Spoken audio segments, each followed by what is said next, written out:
Olá, pessoal! E aí, tudo bem?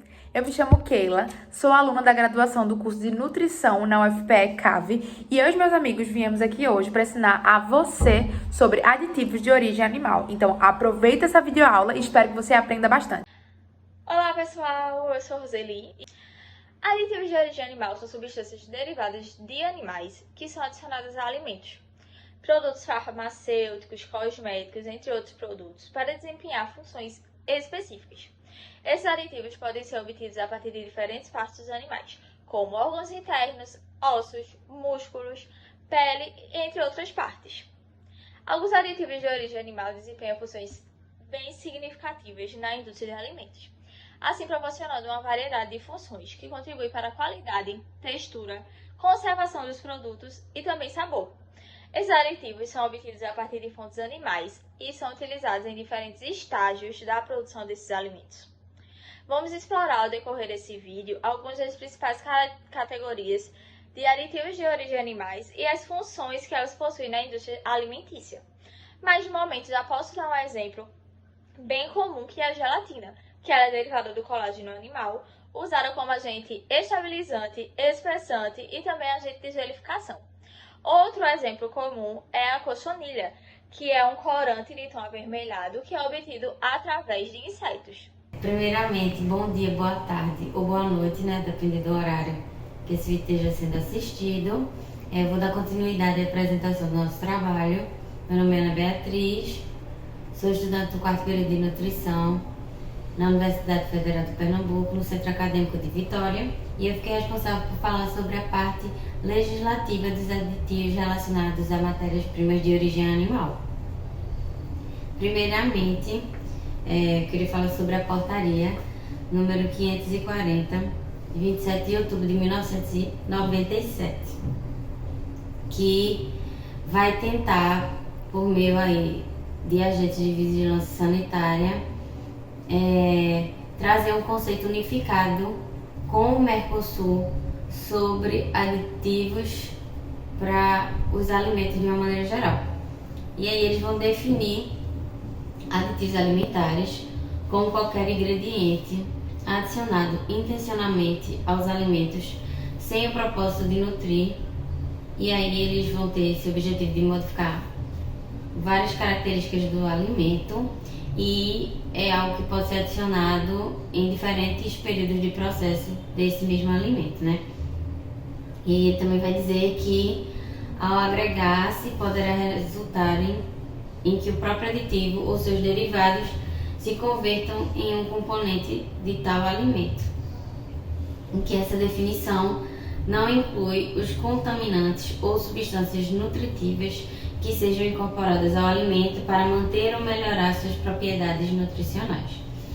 Essa portaria, ela também vai trazer duas definições. Ela é uma portaria um pouco longa, vai falar sobre várias coisas, mas ela traz aqui o que seriam justificativas para o uso desses aditivos e quais seriam as especificações para o não uso deles, né? Aí, o que justificaria no caso seria quando esse aditivo ele não ultrapassa o que é determinado como valor de ingestão diária de algum ingrediente, e quando ele exige os valores estabelecidos, né, as purezas estabelecidas pela FAO-OMS e pelo Food Chemical Codex. E aí, com relação às proibições, ele vai trazer um pouco mais de especificações, né? Ele vai dizer que se houver evidências ou suspeitas de que esse aditivo ele não é seguro, ele não vai poder ser utilizado. Ele também não vai poder ser utilizado se ele interferir sensível e desfavoravelmente ao valor nutritivo, se ele for utilizado para encobrir falhas no processamento, alteração ou adulteração da matéria-prima ou do produto que já foi elaborado, e se ele induzir o consumidor ao erro, ao engano ou à confusão. Antes de passar para essa próxima parte da legislação, eu queria já dizer, né, que como o conteúdo ele é um pouco extenso, então eu preciso do auxílio da minha cola, porque realmente é muita coisa. Aí no slide vocês conseguem observar a EDC número 778, de 1º de março de 2023.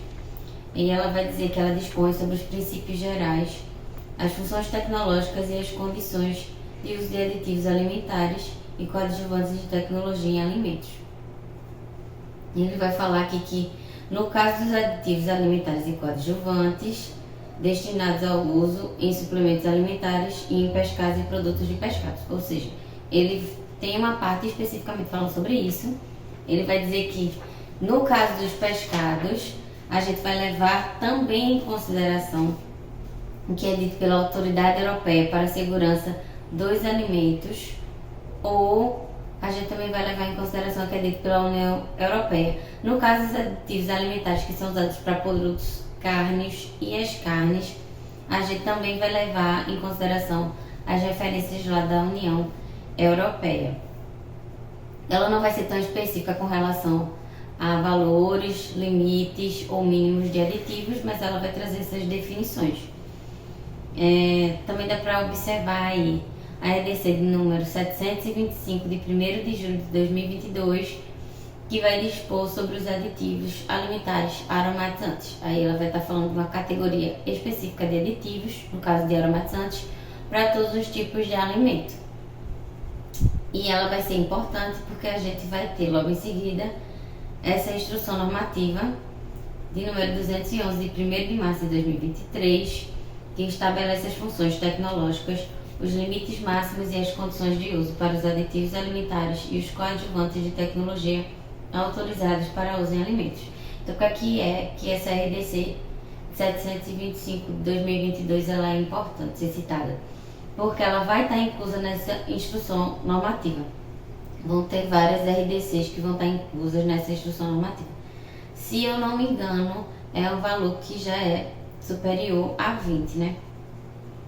Aí ele vai trazer aqui que no artigo 2, no anexo 1, vai estar estabelecidas as funções tecnológicas desses aditivos alimentares, e no artigo 4, anexo 3, a gente vai encontrar de fato os limites que são estabelecidos e as condições também, né, para esses limites no uso de aditivos alimentares que são autorizados.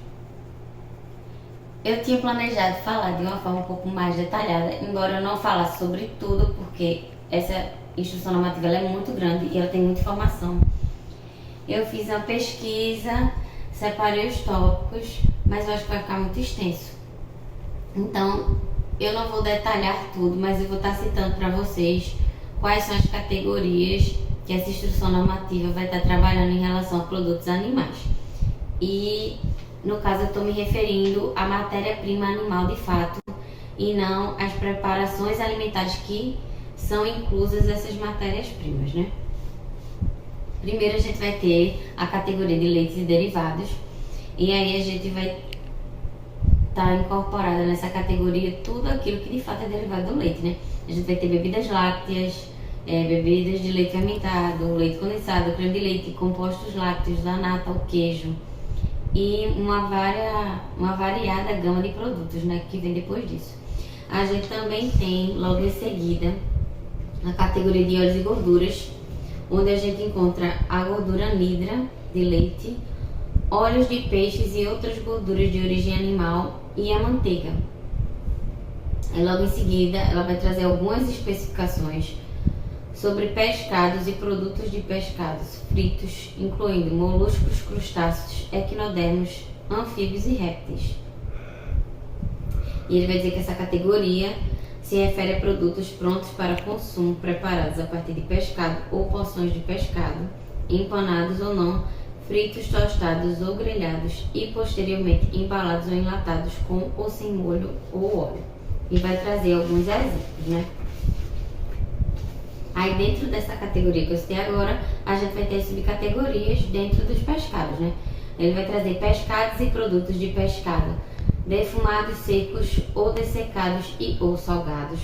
A gente tem os pescados e produtos de pescado em semi-conservas, incluindo moluscos, crustáceos, equinodermos, anfíbios e répteis. A gente vai ter também pescados e produtos de pescado marinados e escabechados, incluindo moluscos, crustáceos e equinodermos. E aí a gente já entra em ovas e outros produtos à base de ovos. Que nesse caso aqui ele vai especificar, né, que esses produtos à base de ova vão ser elaborados normalmente por lavagem em salga, sendo permitido o amadurecimento até ficarem transparentes. Quando elas forem pasteurizadas, no caso delas serem pasteurizadas, elas já vão ser incluídas em outras categorias, que são as ovas de peixe cozidas ou defumadas, salgadas e secas, e as ovas de peixe frescas e congeladas. E depois disso a gente já tem conservas de pescado, incluindo moluscos, crustáceos, equinodermos, anfíbios e répteis. E para encerrar, no caso dessa parte de pescados, a gente teria cobertura de empanamento para pescados e produtos de pescado. Depois disso ele vai trazer as especificações sobre ovos e derivados, deixando lá de uma maneira bem clara que ovos frescos não são autorizados de aditivação, né? Não pode ser adicionado aditivo alimentar. No caso do mel, a gente também não consegue fazer essa adição, não é autorizado. E pulando vários outros alimentos e categorias, a gente finalmente chega na parte das carnes e produtos cárneos, onde ele vai trazer uma definição sobre o que é carne e vai trazer as especificações primeiro sobre as carnes in natura, onde ele vai explicar o que são essas carnes in natura, né, que são carnes que não recebem nenhum tratamento de conservação diferente da aplicação de frio, que mantém suas características naturais e que não receberam a adição de ingredientes. E aí ele vai dizer também que essas carnes in natura não são autorizadas de aditivos alimentares. Depois disso ele já vai trazer especificações já para produtos cárneos processados. E aí a gente tem as subcategorias desses produtos cárneos processados. A gente vai ter os produtos cárneos processados industrializados. Lembrando que, ainda que se use nesses subprodutos algum tipo de carne fresca, mesmo que ele seja processado e industrializado, não vai ser autorizado o uso de aditivos. Aí a gente vai ter os produtos cárneos processados e industrializados frescos, os processados e industrializados secos, aí a gente vai ter os processados e industrializados cozidos, os processados salgados, os processados salgados crus, os salgados cozidos, antes da gente entrar nas categorias de conserva e semi-conserva de carnes mistas. E aí os nomes eles são todos muito autoexplicativos. Quando a gente chega aqui na parte dessas conservas e semi-conservas de carnes mistas, a gente vai primeiro ter as conservas carnes e mistas, e aí ele vai trazer a definição do que seria uma conserva carne e o que seria uma conserva mista. No caso da carne, a gente só vai ter a carne em si, e no caso da mista, a gente vai ter também a adição de vegetais, e por isso é chamado de mista, né? Enfim, depois ele vai trazer as especificações para as semi-conservas, novamente carnes e mistas, né? E especificação de outros produtos carnes desidratados. E aí ele vai dizer que ele vai passar por um processo tecnológico específico e que no final desse processo esse produto ele não pode conter mais do que 5% de umidade. E aí a gente vai voltar novamente para categorias de pescados, produtos de pescado, incluindo moluscos, crustáceos, equinodermos, anfíbios e répteis. Por que que no final dessa instrução normativa a gente volta para essa mesma informação? Não é que é uma repetição da mesma informação que já foi dita anteriormente de maneira desnecessária, não é isso. É que essa parte especificamente, como essa categoria ela é muito ampla, a gente vai ter essas informações trabalhadas também de uma forma mais ampla, né? Aí ele vai trazer alguns conceitos que já foram ditados anteriormente e basicamente essa é a última parte dessa instrução normativa, né? Ela se encerra falando sobre esses produtos. Claro que ela vai estar falando sobre outros produtos de origem não animal, também vai estar falando sobre preparações, né, alimentares, em que esses produtos de origem animal vão estar inclusos, mas no geral essa instrução normativa ela vai falar sobre todos os alimentos, né? Foi isso que eu consegui encontrar, no caso com relação à legislação. Apesar de eu não ter encontrado tanta coisa, ela é um pouco extensa, né? E ela é bastante atual, né? A gente viu aí que algumas dessas legislações, das mais antigas, a gente consegue encontrar ali em 93, né? E das mais atuais já em 2022 e até no ano passado, no ano de 2023. E se tiver alguma outra legislação mais específica ou mais atual, com alguma outra informação, eu não consegui encontrar. Mas, no mais, sobre legislação, é isso que eu tenho para trazer para vocês. Bom, dando continuidade, a gente vai ter também alguns produtos que são elaborados com matéria-prima de origem animal e que possuem na sua composição aditivos alimentares. Então, a gente tem essas duas tabelas demonstrando a diversidade de produtos que são produzidos pela indústria alimentícia e que possuem na sua composição aditivos que são adicionados de forma intencional, tanto para melhorar ou realçar o sabor, como também para conservar esses produtos e trazer uma melhor qualidade para esse produto.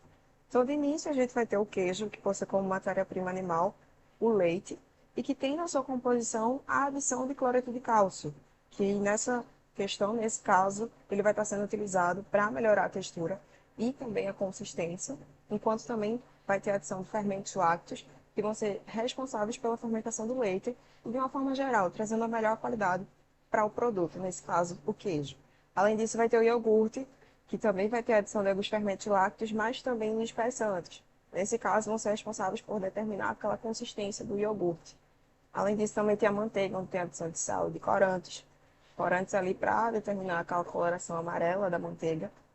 Além disso, também tem a salsicha, que vai ter como matéria-prima animal uma diversidade. Então, carne bovina, suína, de aves, pode ter mecanicamente separadas, pode ter moídos, suínos, bovinos, de pele suína também, tudo misturados. E que também tem a adição de alguns aditivos, como, por exemplo, os conservantes. Os conservantes, eles vão ser, como o próprio nome já diz, eles vão conservar esses produtos, trazer uma melhor vida útil de prateleira, uma maior e melhor. Além disso, também vai ter o bacon, vai ter a gelatina. Nesse caso, a gelatina vai ter como matéria-prima animal o colágeno de ossos, peles, tendões de animais, e também vai ter a adição de açúcar, que seria um tipo de aditivo, nesse caso, para garantir e determinar o sabor e também cor com a adição de corantes. Além disso, também vai ter o leite condensado, vai ter o sorvete. No caso do sorvete, a gente vai ter a adição de emulsificantes, de estabilizantes, que nesse caso eles vão determinar a cremosidade, a estabilidade daquele sorvete, daquele produto. E além disso, também vai ter maionese. A maionese a gente utiliza os ovos como matéria-prima animal, e que ali também vai ter a adição de conservantes e emulsificantes, determinando aquela característica que seria o produto da maionese. E além disso, também tem outros determinados produtos, como os empanados, onde a gente vai ter pele de frango, retalho de peito, como matéria-prima animal. Vai ter conservantes, corantes na sua adição, que seriam os aditivos. Além disso, também vai ter as bebidas proteitas, o whey protein, vai ter o soro, que vai ter como matéria-prima animal o soro do leite, a caseína, enfim, leite desnatado, soro do leite. E vai ter edulcorantes e também aromatizantes, para determinar aquele sabor e também aquelas cores características. Então, esses aditivos, eles vão poder ser classificados em várias categorias, cada um com a sua própria característica específica, né? Então, eu vou listar agora vocês algumas características principais das classes de aditivos de matéria-prima animal, como a gente já tem visto. Para começar, vamos falar sobre os antioxidantes. Como característica, eles vão prevenir a oxidação de lipídios e proteínas, prolongando assim a vida útil desses alimentos. Eles também vão inibir a formação de radicais livres, que vai acontecer, vai proteger contra a rancidez e a deterioração oxidativa. Outro desses é o conservante. Uma característica do conservante é que eles vão inibir e retardar o crescimento de micro-organismos como bactérias e fungos, e para preservar a qualidade e a segurança desses alimentos. Eles também podem ser antimicrobianos, antifúngicos ou antibacterianos, também ajudando a prolongar a vida útil dos produtos. Outra opção vão ser os corantes. A função é adicionar cor aos alimentos, para melhorar a aparência e a atratividade.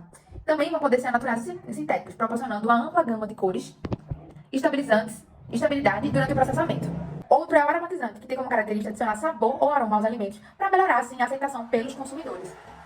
Outra característica é que eles podem ser naturais, extratos de plantas, frutas e etc., ou artificiais, proporcionando, assim, uma ampla variedade de perfis e sabores.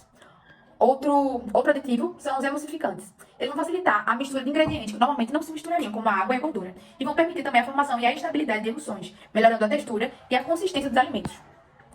Outra opção é o estabilizante, que tem como característica manter a uniformidade e a consistência dos alimentos. Vai aí prevenir a separação de fases.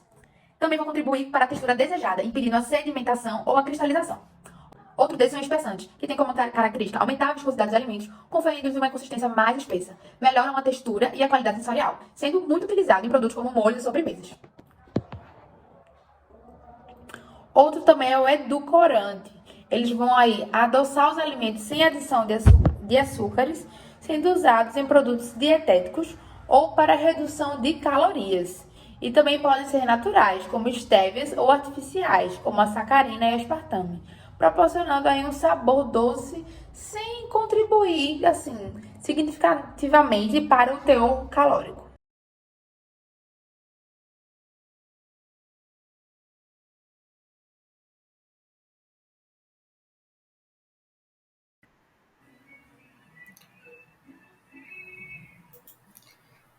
Boa tarde, meu nome é Edmilson Júnior, né? E eu vou dar continuidade aqui ao seminário de aditivos de origem animal. Vou falar um pouco sobre tipos de aditivos para alimentos de origem animal, né? E, bom, dando início, né, os aditivos alimentares, eles são substâncias que são adicionadas aos alimentos industrializados, né, sejam eles de origem animal, com um propósito tecnológico como conservar, colorir, aromatizar, estabilizar, espessar, emulsionar, e enfim, entre outros. E bom, aqui eu coloquei falando um pouco sobre aditivos de origem animal. A gente sabe que aditivos alimentares, eles são adicionados em todos os tipos de alimentos industrializados, sejam eles de origem animal ou não. Com os mesmos fins, obviamente, como conservar, colorir, aromatizar, emulsionar, entre outros, né?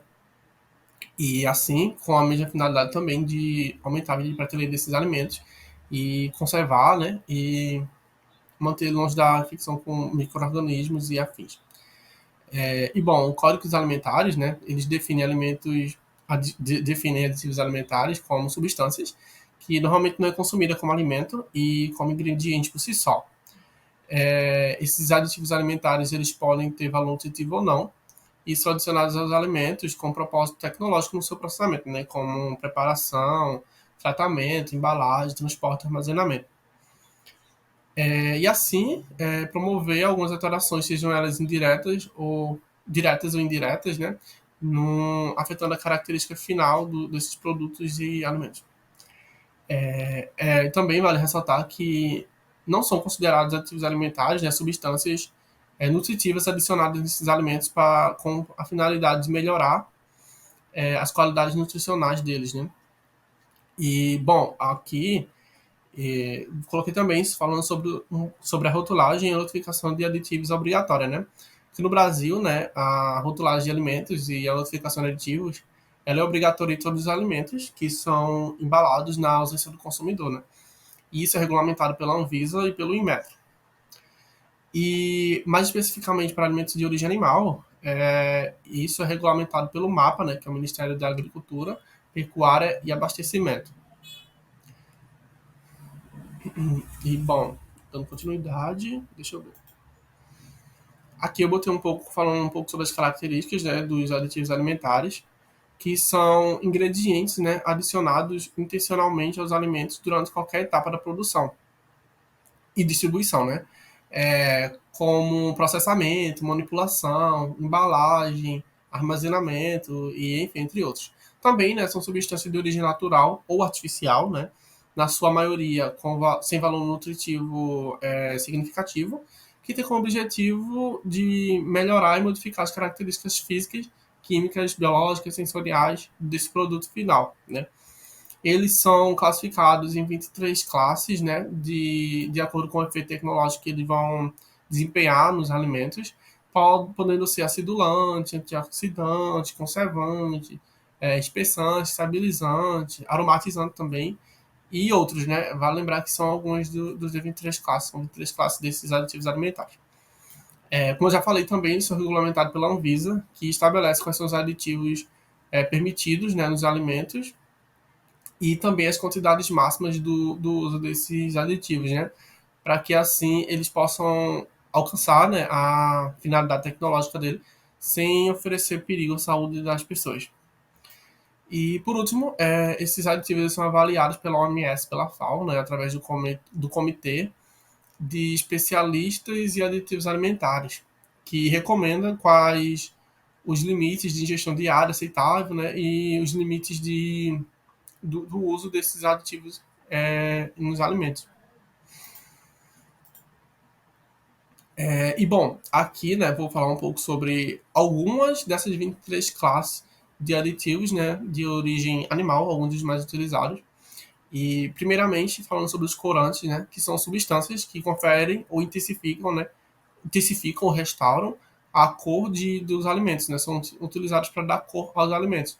E como exemplo, a gente tem o caramelo, o urucum, o beta-caroteno, carmim, choconilha e etc. Também temos os conservantes, né, que são substâncias que prolongam a vida útil dos alimentos, né, e assim os protegem contra a deterioração causada por micro-organismos e, enfim. Como exemplo, né, a gente tem o ácido ascórbico, que é muito utilizado, o ácido cítrico também, o benzoato de sódio, nitrato, nitrito de sódio, né, e aqui os aromatizantes, né, que são substâncias que conferem ou reforçam, né, o aroma e sabor dos alimentos, né. Como, por exemplo, aqui a gente tem os aromas naturais, os artificiais, os idênticos ao natural, o extrato de baunilha, extrato de malte, enfim, entre outros. A gente também tem os estabilizantes, né, que são substâncias que tornam possível a manutenção e a dispersão uniforme de duas ou mais substâncias immiscíveis, né, em um alimento. E como, por exemplo, a gente tem a goma xantana, a goma guar, a carragena, a pectina, e entre outros. Também temos os emocionantes, né, que trabalham aqui em conjunto, estabilizantes e emocionantes, sendo substâncias que tornam possível a mistura, né, uniforme de duas ou mais fases que são immiscíveis, né, que não se misturam facilmente. Aí, como por exemplo, a gente tem a lecitina de soja, o mônio de glicerídeos de glicerídeo de ácidos graxos e polissorbato, né?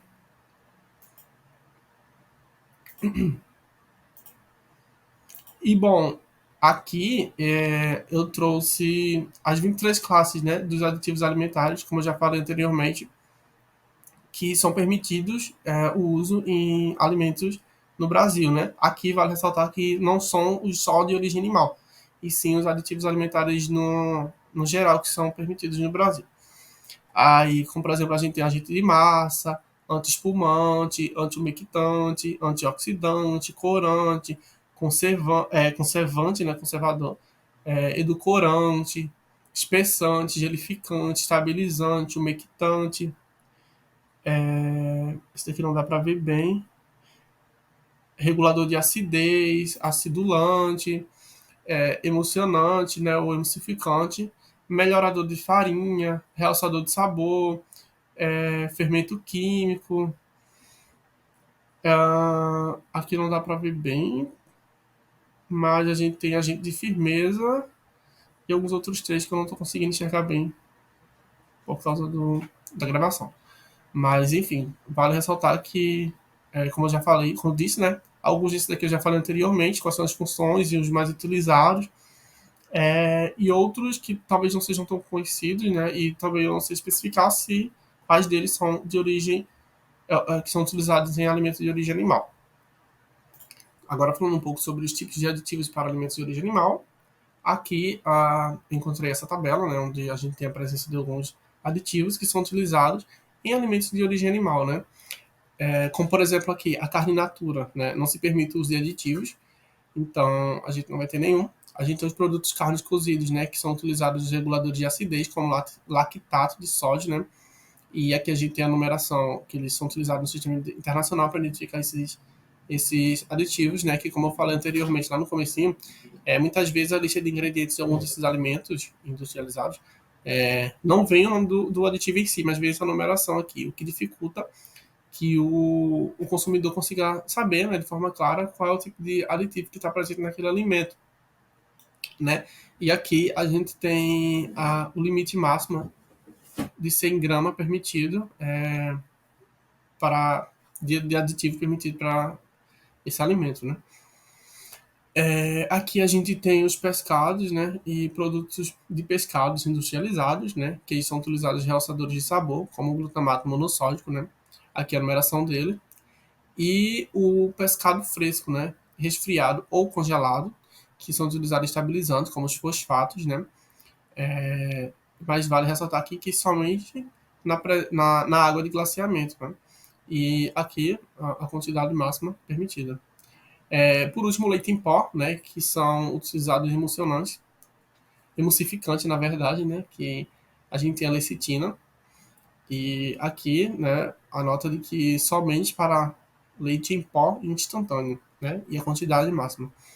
Então, é basicamente isso, né, e são alguns dos aditivos alimentares assim, de origem animal que eu consigo encontrar, especificamente de origem animal, né, e por último, né, eu acredito que vale ressaltar que muitos desses aditivos alimentares eles são utilizados em alimentos industrializados com a finalidade de mascarar algumas características indesejáveis, sabe? Por exemplo, às vezes o alimento é muito ácido, eles usam algum aditivo para diminuir essa acidez, algum aditivos para mascarar algum gosto, alguma coisa, assim, né, com a finalidade de tornar esses alimentos mais hiperpalatáveis, né, mais agradáveis para o consumidor.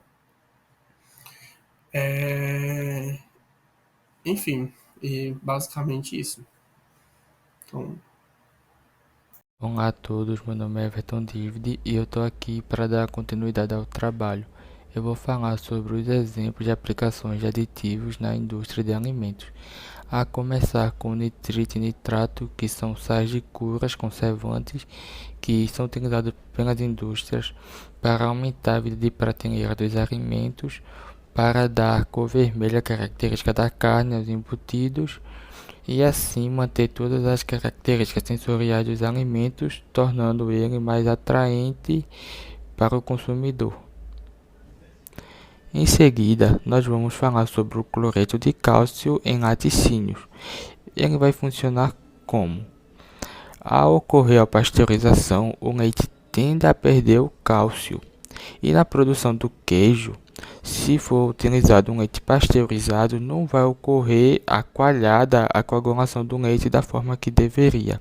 Então, é utilizado o cloreto de cálcio para repor o cálcio perdido durante a pasteurização, para então poder ocorrer a aglomeração das proteínas e assim ocorrer a coagulação do leite para a formação do queijo. Em continuidade, eu vou falar sobre o uso de antioxidantes. A oxidação lipídica é responsável pelo desenvolvimento de sabores e odores desagradáveis nos alimentos, além de alterar suas qualidades nutricionais, como a degradação de proteínas lipossolúveis e de ácidos graxos. Além disso, a oxidação lipídica pode causar o desenvolvimento de substâncias tóxicas no alimento. Então, o uso de antioxidantes pelas indústrias vai fazer com que ocorra a inibição ou retardamento dessa oxidação lipídica em óleos, gordura ou alimentos muito gordurosos. O uso de corante nos alimentos. Bom, a indústria usa os corantes nos alimentos por vários motivos, seja para realçar uma cor que foi perdida no alimento durante a sua etapa de processamento, ou seja para dar uma cor característica àquele alimento que o torne agradável ao consumidor.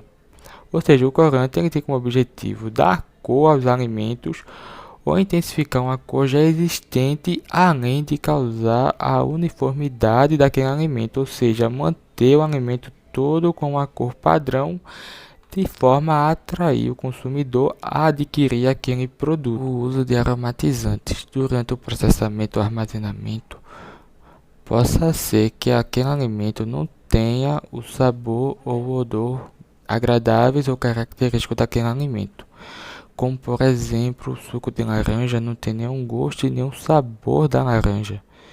Então as empresas elas usam do aromatizantes para conferir o sabor e o odor daquele alimento, ou então intensificar o odor e o sabor que já existe naquele alimento, de forma a atrair a atenção dos consumidores para sua compra.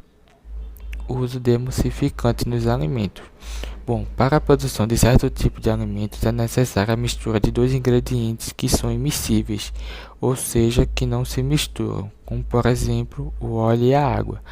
É aí que entra o emulsificante. Ele que vai fazer com que ocorra essa mistura para a produção do produto, assim melhorando a sua estabilidade, a sua textura e a homogeneidade daquele alimento.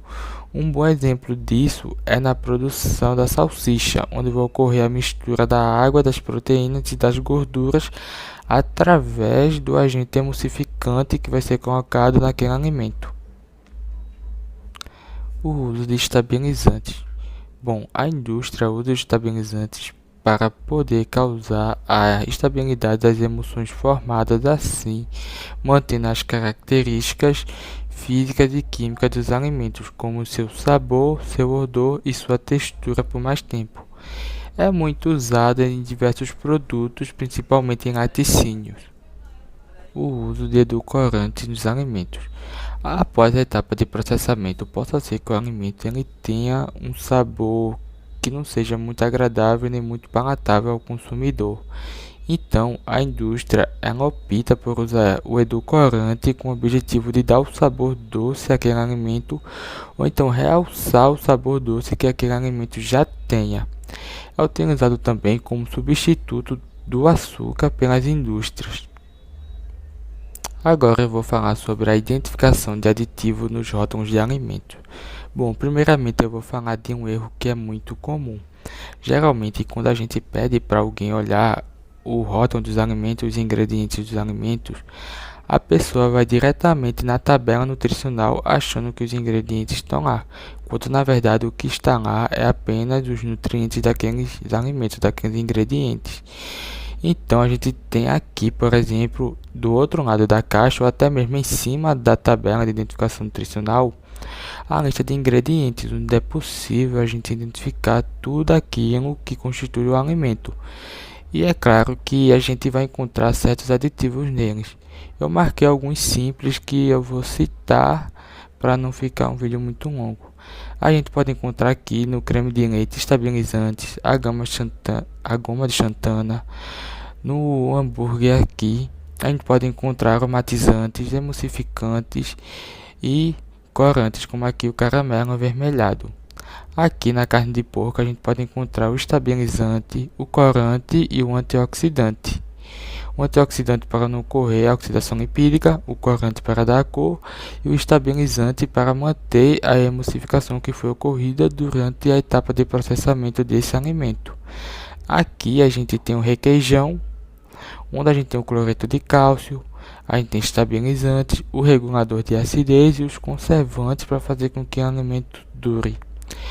Nessa embalagem aqui a gente encontra o glutamato monossódico, o antioxidante e em diversos alimentos a gente pode encontrar diversos aditivos presentes no seu rótulo. Por isso que é muito importante a gente analisar o rótulo dos alimentos. Olá, me chamo Adiel Kennedy e agora eu vou estar falando para vocês sobre uma relação entre os aditivos alimentares e a segurança alimentar dos consumidores. Os aditivos são uma grande estratégia da indústria, como já foi falado, para conseguir alcançar ao máximo os consumidores, para tentar agradar e ser mais apetitoso, mais vistoso para o consumidor, para que seja também mais prático, para que consiga ter um tempo melhor e que também ele consiga lucrar bastante com isso. Essa é uma grande ideia deles. E até para nós também, não vamos mentir, também é uma coisa que acaba nos favorecendo em determinadas situações. Porém, o que nos cabe bastante pensar é o que é que o consumo desses aditivos pode estar trazendo para a nossa saúde. Onde o consumo desses aditivos, eles vão estar sendo empregados nos alimentos pelas indústrias e também por outros, para estar trazendo características boas para o alimento e também longevidade. Onde nós vamos ter, por exemplo, corante para trazer cor, nós vamos ter aditivos que vão estar trazendo vão estar trazendo odor, vão estar substituindo açúcares para pessoas que não podem consumir açúcar, vão estar trazendo também textura para os alimentos, entre outros. Esses vão estar também trazendo longevidade, evitando reações para que tenha um maior tempo de prateleira, onde vai estar ajudando tanto a indústria, onde ele não vai perder tanto produto assim, vai estar ajudando o mercado, que não vai precisar fazer promoções para se livrar logo, vai estar ajudando a nós, que nós vamos poder fazer longas conservas desse guardar por longos períodos. Porém, esse fator acaba também nos enganando um pouco por conta dessa praticidade. Porque se nós consumirmos em altas doses no nosso dia a dia, esses aditivos vão acabar trazendo alguns efeitos adversos para nós. Principalmente se você levar em consideração a faixa etária de idade que você tem, onde crianças acabam sendo mais afetadas com o alto consumo desses alimentos, onde o principal e o maior aditivo que tem sido analisado e estudado e que trouxe problemas para a saúde de crianças foi principalmente os corantes, onde podem trazer problema no DNA, entre outros e diversos fatores que acabam trazendo para não só para a criança, mas também para o adulto a longo prazo, mas principalmente afetando as crianças, como também neoplasias e muitos problemas que podem acabar trazendo a longo prazo. E o nosso objetivo, é claro, nós sim conseguimos comer com qualidade, com segurança também do nosso dinheiro, que também caiba no nosso bolso, mas também sem estar prejudicando a nossa vida para o futuro. E com isso, o que é que eu quero dizer? É que por mais que seja muito bom que nós consigamos assim, essa praticidade que esses alimentos vêm trazendo para nós também devemos comer eles com mais moderação para que não venha a causar esses problemas para nós. E assim, eu venho também trazer aqui algumas estratégias que nós podemos ter para tentar conseguir encaixar de vez em quando esses alimentos, mas sim estar nos prejudicando. Onde nessa estratégia nós temos, como também já foi dito, ler o rótulo quando nós compramos os alimentos para estar analisando quais são os aditivos que vão estar neles e assim evitando, claro, isso também é uma dica não só para evitar esses aditivos, como também para estar sabendo o que nós estamos consumindo, que é uma coisa muito importante na nossa alimentação. Nós, quando vamos comprar, não conseguimos saber o que é que nós estamos comprando e o que é que nós estamos atribuindo para o nosso organismo. E assim nós vamos estar evitando bastante aditivos ao ler o rótulo do alimento. Outra estratégia também é estar colocando mais produtos orgânicos, onde eles vão estar mais livres desses aditivos. Também nós temos a opção de substituir os aditivos sintéticos pelos aditivos orgânicos, que também é uma opção. Onde eu não tinha falado ainda, mas nós temos duas opções de aditivos, onde são os orgânicos e os sintéticos. Onde esses sintéticos são o principal problema e os principais analisados por trazer esses efeitos adversos no nosso organismo. Onde os naturais muito dificilmente vão causar algum tipo de efeito adverso, a não ser que você tenha algum tipo de predisposição, alergia, entre outros. E com isso, com essa opção aos aditivos naturais, são uma coisa que vão estar trazendo muito mais saúde para nós, porque não vão estar tendo toda aquela, entre aspas, grande aspas, química que vai estar trazendo esses efeitos adversos para nós. E mais uma estratégia que nós podemos estar tendo é preparar o nosso próprio alimento, em vez de estar comprando. Claro, isso muitas vezes não é possível para todos, por conta de disposição de tempo, de proficiência para preparar um alimento, e entre outros diversos fatores que vão estar sendo bem subjetivos para cada um. Às vezes nós não vamos conseguir, mas nesse caso nós podemos fazer o quê? Caso, claro, nosso poder aquisitivo permita, comprar um preparo caseiro, um restaurante, uma quentinha, uma coisa do tipo, com mais produtos naturais e mais orgânicos. Porque assim nós vamos estar sabendo o que é que nós estamos preparando, sabendo o que é que nós estamos comendo e assim tendo esse maior controle na nossa alimentação, ou até mesmo de alguém de confiança.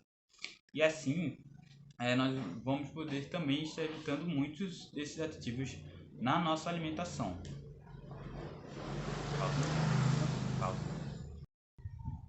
Além disso, também estar evitando na nossa alimentação produtos ultraprocessados e fast foods que, como nós bem sabemos, acaba trazendo muitos desses aditivos em suas composições e tirando esses alimentos mais processados. Bom dia, boa tarde ou boa noite. Me chamo José Douglas Nascimento, sou estudante do CAV, Centro Acadêmico de Vitória. Sou estudante de nutrição, atualmente estou no 4º período. Estou aqui para dar continuidade sobre aditivos, né? Sobre nossos aditivos, na cadeira de Tecnologia de Alimentos, o professor Leandro. Tá? Vou falar aqui um pouquinho sobre os aditivos, tendências para o setor de aditivos na indústria de alimentos. Bom, vou falar aqui um pouquinho agora sobre aditivos naturais e aditivos sintéticos. Os aditivos naturais, eles estão sendo popularmente mais aceitos em comparação aos aditivos sintéticos. Então, eles vêm se tornando tendências, né, vão sendo ganhando espaço cada vez mais no mercado por alguns fatores que a gente vai explorar aqui e está bem já explícito no slide. Um deles, nós temos aqui que eles não sofrem séries de processamento, então eles, em alguns casos, sofrem sim, passam por alguns processos industriais, mas em sua maioria esses processos eles acabam por não influenciar na sua característica nutricional, o que pode diretamente impactar nas características dos produtos a quais eles vão ser adicionados. Oferecem menos riscos à saúde por passarem por menos etapas de processamento. Acabam também por evitar doenças crônicas não transmissíveis, que diferentemente das pessoas que fazem uso dos aditivos sintéticos, eles têm uma alta chance de desenvolver. Como eu falei, né, as pessoas vêm se preocupando mais com a saúde atualmente, e isso impacta diretamente na questão da saúde, né? Então você acaba quando você opta por aditivos naturais, você acaba por ter mais saúde e, consequentemente, qualidade de vida, em comparação com os aditivos sintéticos. Legal? A adição, sim, ele pode ser adicionado tanto na fabricação, quanto no seu processamento, como na sua embalagem, como no seu armazenamento. Ele não é uma coisa que vai ter uma etapa específica, uma única etapa específica para ser adicionado. Assim como o sintético, ele também pode ser adicionado a depender da finalidade para qual produto ele vai ser destinado. Os aditivos naturais são aqueles produzidos ou extraídos de fontes naturais, como frutas, óleos essenciais ou substâncias produzidas por micro-organismos. Então você vê que eles, em sua maioria, passam sim por processos industriais, como eu falei, mas é mais uma questão de extração e não de modificação do que ele realmente já é. Bom, eles também podem ser classificados em acidulantes, antioxidantes, conservantes e também os corantes. Os corantes a gente vai falar um pouco mais para frente, então vou deixar essa parte para depois. Em relação às funções, os aditivos naturais eles também têm função de colorir, tem função de acentuar o sabor dos alimentos, garantir segurança, aumentar sua vida de prateleira. Então, a gente vê que, assim como os aditivos sintéticos, por exemplo, que a gente ainda vai falar deles, sua função é semelhante, mas com o benefício de serem menos prejudiciais à saúde. Ok? Bom, agora falando um pouco sobre os aditivos artificiais, ou também chamados de aditivos sintéticos. Nós temos aqui que eles, em comparação com os aditivos naturais, eles são menos saudáveis, estão diretamente relacionados com as doenças crônicas não transmissíveis, como por exemplo a hipertensão, como a diabetes mellitus tipo 1 e tipo 2. Bom, falando agora dos aditivos sintéticos ou artificiais, também denominados de aditivos artificiais, Eles são menos saudáveis, né? Estão diretamente relacionados com doenças crônicas não transmissíveis, como, por exemplo, a gente pode citar aqui a hipertensão, como a diabetes, que são os mais comuns, né? Por que eles estão diretamente relacionados com o desenvolvimento desse tipo de doença? Porque, por passarem por processos industriais, ou seja, por ultraprocessamento, eles também são muito prejudiciais à saúde, nesse quesito. Porque passa por uma modificação que o seu produto final, ele é sim mais prejudicial em comparação com o natural, ok? Ainda existe um alto consumo, sim, ainda existe, mas ele vem perdendo seu espaço no mercado, né, vamos dizer assim, porque os aditivos naturais eles vêm ocupando esse espaço justamente por essa questão de trazer um pouco mais de saúde ou evitar problemas como os que os aditivos sintéticos ou os aditivos artificiais podem trazer. Como já dito, eles já são menos saudáveis e, consequentemente, trazem um impacto, como consequência, uma menor qualidade de vida, tá? Em média, mais ou menos, a cada 5 produtos, 4 tem aditivos, desses aditivos sintéticos. Então, você vê que é uma escala, assim, bem exponencial, né? Bem significante. São importantes para produzir alimentos para a massa populacional. Querendo ou não, eles são importantes atualmente porque a população mais pobre, ela não tem condição, em sua maioria, né? Ela não tem condição de adquirir alimentos naturais, adquirir alimentos que seriam mais legais para a sua dieta, tá? Para compor na sua dieta. E isso querendo ou não, por mais que eles pequem nesse ponto, né, de afetar a saúde, mas sem eles, uma massa populacional não conseguiria comer, por exemplo. Já que, por exemplo, os conservantes utilizados nos aditivos, eles têm essa questão, né, como o nome já próprio diz, tem essa questão de conservar mais o produto, fazendo com que ele ganhe mais tempo de prateleira, se torne mais saudável, mais estável, né, na questão de tempo, porque ele vai se deteriorar mais devagar, tá? São amplamente usados nas indústrias, né, como eu já falei. A indústria usa grandemente, né, para adicionar os seus produtos.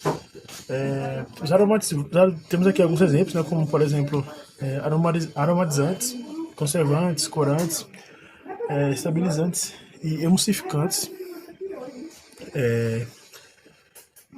São todos aditivos amplamente utilizados, com exceção dos conservantes.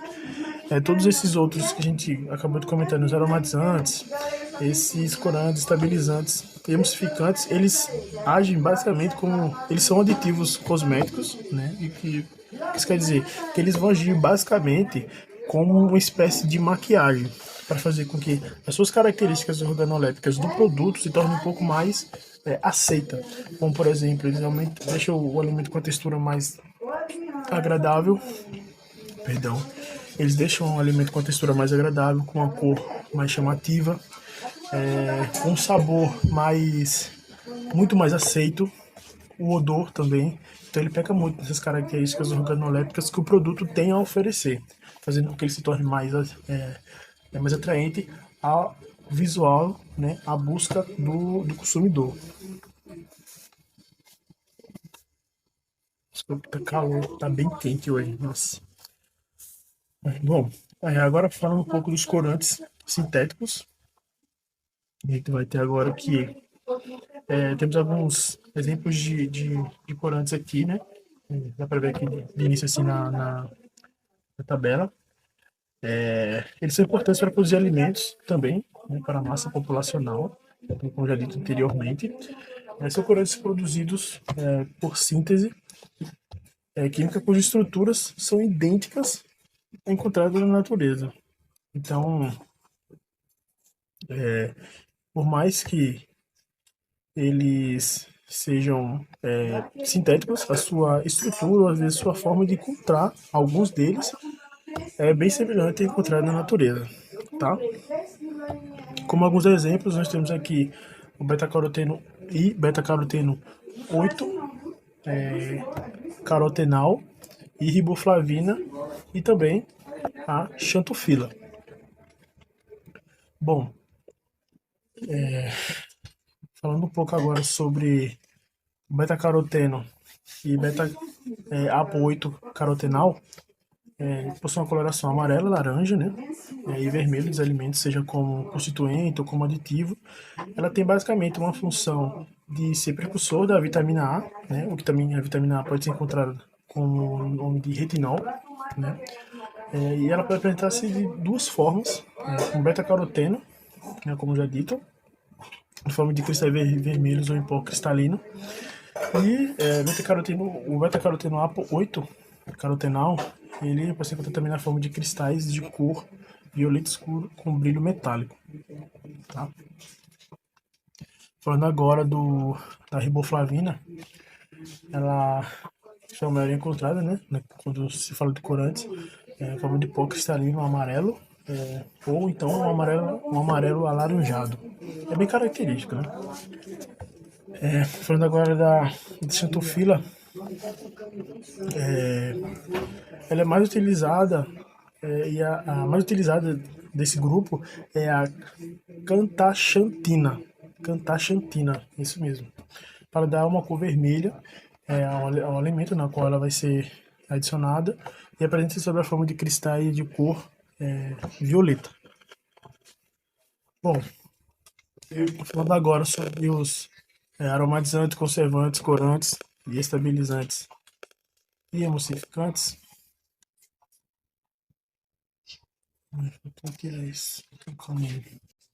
Bom, agora eu vou falar aqui sobre os 8 tipos de corantes, né, que eu trouxe aqui para a gente conversar um pouco. Como, por exemplo, o Bordeaux S, ou o amaranto, né, ele pode ser chamado. Ele vai mostrar, se espelhar, né, se aparecer na forma de vermelho escuro ou azul brilhante. Ele já vai aparecer com forma azul mesmo, normal. O amarelo crepúsculo, essa forma amarela. E a eritrosina, ele vai trazer um vermelho claro. Então essas vão ser as formas que esses corantes eles vão aparecer nos alimentos adicionados. Já o azul endiglutina, ele vai aparecer na forma de azul também. O Ponceal 4R, um vermelho vivo, um vermelho bem característico, como a cor de um vermelho de carne que entra em contato com o oxigênio após estar em uma embalagem a vácuo. A tartrazina, que ela vai aparecer em cor amarela. E o vermelho 40, que vai trazer um vermelho bem forte e característico também. Bom, e onde a gente encontra, na maioria das vezes, esses corantes. Eles compõem basicamente alimentos coloridos, né, que são basicamente produtos de barraca, né, vamos dizer assim.